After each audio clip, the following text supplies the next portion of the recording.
ici Tohan. Aujourd'hui, je vais faire une nouvelle vidéo. D'ailleurs, je crois qu'il y a un problème. Aujourd'hui, nouvelle nouveauté. Voilà. Aujourd'hui, j'ai des écouteurs.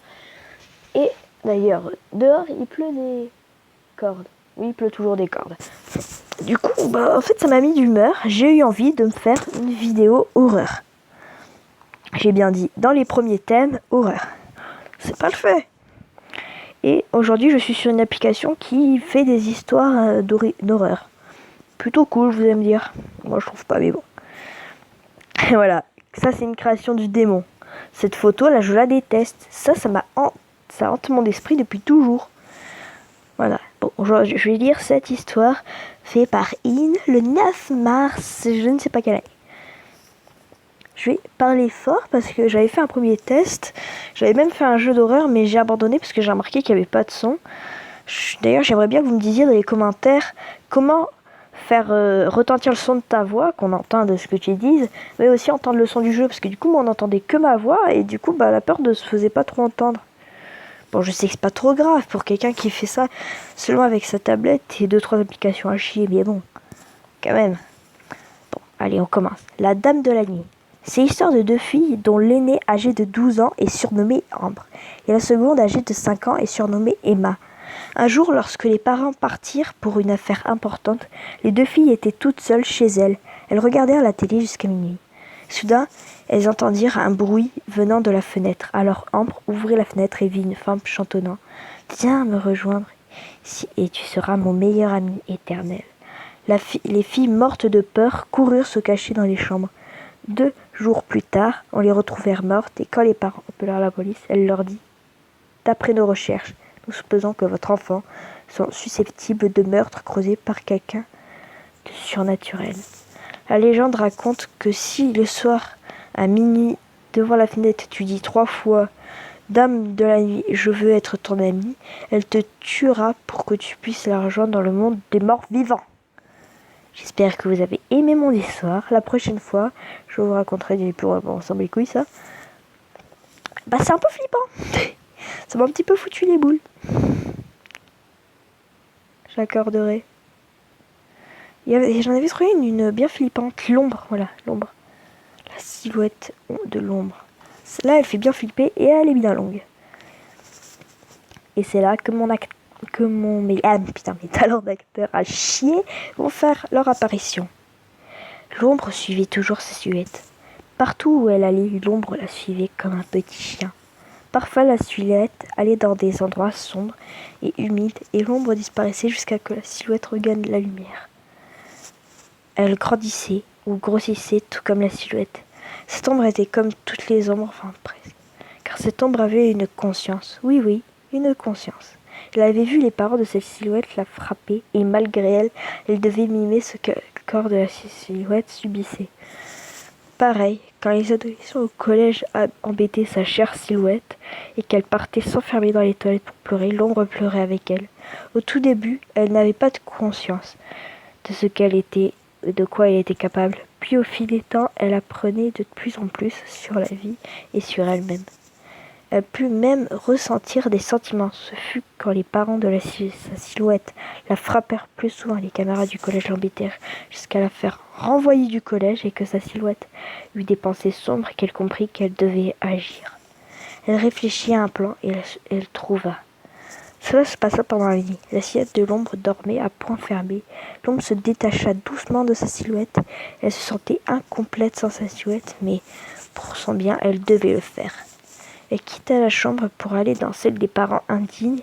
Elle passa sous la porte. Une chance, la lumière était allumée dans la salle de bain. La chambre était une suite parentale pour ceux qui n'ont pas compris. Elle passa sous la porte encore une fois et se jeta dans l'ombre du père et lui tordit étrangement tout ce que l'ombre du père subissait. Le père subissait aussi. À cause du bruit, la mère accourut à son tour pour voir son mari mort et l'ombre de son fils. Mais elle ne le vit nulle part. « Jason, sale gosse, qu'as-tu fait à ton père ?» cria-t-elle en cherchant son fils des yeux. L'ombre se glissa derrière elle et elle l'étrangla. L'ombre de la mère qui, comme son mari, décéda. Puis elle partit à la recherche des enfants qui avaient embêté à sa silhouette adorée. On retrouva 7 enfants morts par strangulation dans le quartier le lendemain, mais personne ne sut qui les avait tués, sauf l'ombre qui, après avoir fini son affaire, regagna en silhouette. Toute contente, depuis ce jour, toutes les personnes qui embêtent Jamie Gourmet meurent dans des circonstances étranges. Citation, les âmes libellules de l'ombre, de Victor Hugo. C'est une histoire qui m'a foutu les boules. J'accorderai, ça m'a fait très peur. Sous mon lit. Je m'appelle Elsa, j'ai 36 ans. Je vis dans la peur depuis l'âge de 4 ans. Tout ça pourquoi? C'est une longue histoire. 32 ans plus tôt. Ma plus grande phobie, facile, j'ai peur des monstres sous mon lit. Tous les soirs, je les entends. Mes amis éclatent de rire. Je fais de même pour faire croire que je ne suis pas folle. Hélas, c'est vrai. Je suis belle et bien folle. Tous les soirs, à ces ricanements incessants. Pendant toute la nuit, je ne dors pas. Ils ne me laissent pas tranquille. Dans la journée, même dans la nuit, ils ne me font pas de mal. Ils ricanent tout simplement. Qui? Je l'ignore. Quoi? Je ne sais pas. Je sais qu'ils sont là, cachés dans l'obscurité dans ma chambre. Mais le pire, c'est que plus les soirs passent, plus je me dis que c'est normal. 3 ans plus tard. Ma chérie, maintenant que tu as 7 ans, j'accepte le fait que tu couches plus tard que 20h30. Oui, j'accepte que tu couches plus tard que 20h30. Oui, maman. 20h30 passées, je me dirige vers ma chambre. J'éteins la lumière, les ricanements reprennent. Ils viennent de sous mon lit, alors je commence à m'endormir. Une envie soudaine me prend. Je me dirige vers les toilettes. Mais à peine le pied posé par terre, quelque chose m'attrape le pied, m'attrape la cheville. Je suis trop loin de la lumière et je suis tétanisée. Jure à plein poumon. Je sens les trains se desserrer, puis le rire de mon frère retentir. C'est vraiment pas drôle, Samuel. J'ai failli faire une crise cardiaque. Mais ma phrase est à peine finie que je vois Samuel, à moitié endormi dans l'encadrement de la porte. Si Samuel est devant moi, qui m'a attrapé le pied? Retour à 32 ans. Depuis cet épisode, je ne bouge plus de mon lit. La nuit, mais cette fameuse nuit est arrivée. Alors que je dors tranquillement, je suis réveillée par un froissement de couverture. Ça doit être mon mari qui s'installe. Mon mari se rapproche de moi et passe ses bras autour de ma taille et me serre contre lui très fort, trop fort. D'un coup, je rouvre les yeux. Il est mort dans un accident de voiture il y a 4 ans. Je me réveille en sursaut, un cauchemar. Ce n'était qu'un cauchemar. Je trouve ça tellement ridicule que d'y avoir cru que je me mets à rire. Tellement rire que je me tiens les côtes. Mais c'est beaucoup trop drôle. J'enfonce mes ongles dans mes côtes et commence à arracher des bouts de chair. Je vois des personnes en blanc rentrer dans ma chambre et m'attacher fermement les bras croisés autour de la taille. Je commence à convulser en bavant, je les entends. Ces rires, ils sont forts. Ils résonnent dans ma tête. Je revois mon arrivée ici. Je revois la pancarte accrochée en haut du portail. Hôpital psychiatrique. Et vous, êtes-vous sûr de ne pas les entendre? Ben voilà, c'est bon. Cette nuit, je ne vais pas dormir. Lol. Non, par contre, c'est vrai, ça fout bien les boules. Tiens, je vais voir si je vais trouver peut-être des histoires par SMS. Parce que SMS, ça fout un peu les boules aussi. Allez, à toutes. Bon, en fait, c'est un truc, c'est qui est le tueur et c'est un truc assez flippant. Lire. Mick était plongé dans ses pensées de l'extérieur. Il ne sentait rien du tout, mais de l'intérieur, il était quand même triste de la mort de Steve et de la mélancolie de Rosalie. Ah oui, Axel et Lydia étaient amoureux grâce à vos indices. Vous pouvez en connaître plus sur vos amis. Comment vous savez ça, hein? Oui, comment vous le savez? On peut dire que c'est une sorte de don. Je vous ai espionné pour découvrir un maximum d'informations sur vous. Enfin bref, ne vous occupez pas de moi, mais plutôt de votre indice pour démasquer le tueur. Mike, dans sa chambre, répète un boucle négatif, négatif, négatif. Si c'est positif, il ne restera que 3 positifs et 2 négatifs, ou alors humour et négatif. Alors il restera 1 négatif et 4 positifs. Bonne chance à tous, je lance le chrono. Il reste plus que 59 minutes avant le nouveau mort et votre deuxième indice.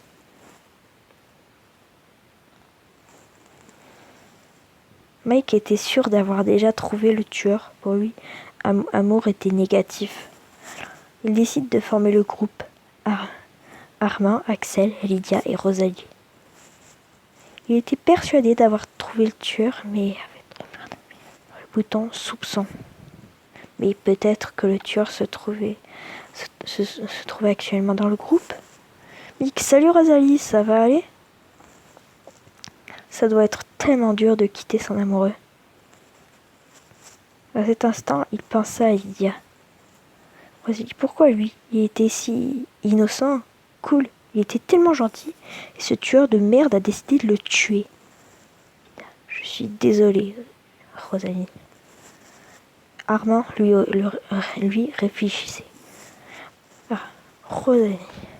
Je sais que c'est dur, mais il faut absolument garder la tête froide. Si on a tué Steve, c'est pour une raison stratégique. Parce que le tueur veut être aussi cool que Steve. Tu comprends, Rosalie? Je comprends.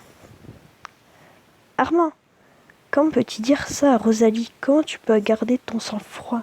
C'est impossible, si ça se trouve, c'est moi le prochain sur la liste. Et ça me torture, à part si c'est toi le tueur. Tu ne peux pas dire à quelqu'un qui garde la tête froide. Mais ton truc stratégique, je suis complètement d'accord. Mais d'ailleurs, Rosalie, tu aurais pu le tuer pour ne pas t'excuser à cela. Le tueur ne fera aucune pitié. Rosalie peut toujours bien être notre connard de tueur. Quoi? Tu es en train de m'accuser? Je rêve ou quoi là? Je suis vexé, Axel. Ça peut être complètement vrai, Rosalie. En fait, vous savez quoi? Ça a l'air d'être vraiment de la grosse merde. Ouais, bon, j'abandonne. Fuck you. Bah, hein, j'espérais faire des histoires d'horreur, mais bon.